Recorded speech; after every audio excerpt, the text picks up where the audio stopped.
Hello guys, in this tutorial you will learn how you can make a video clip, black and white, you create on Adobe Firefly. So let us guide you through this. Alright guys, so for this method you will need to apply a black and white filter that can be customized in the video editor here on Adobe Firefly.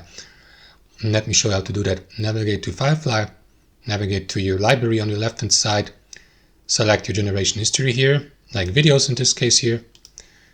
Hover mouse over the given video clip, select these three dots and select Open in Video Editor. Here in the video editor, what you want to do is, let me just wait for Firefly to finish loading. What you want to do is select the video clip on your timeline.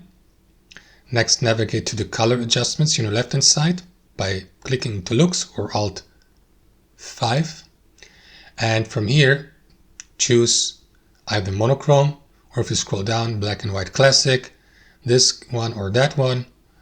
And if you select it, guys, you'll be given the opportunity to adjust also the contrast here, the exposure, to make the effect more intense, to add more light, to add more darkness, to apply the black and white intensity here, shadows, for instance, highlights, temperature.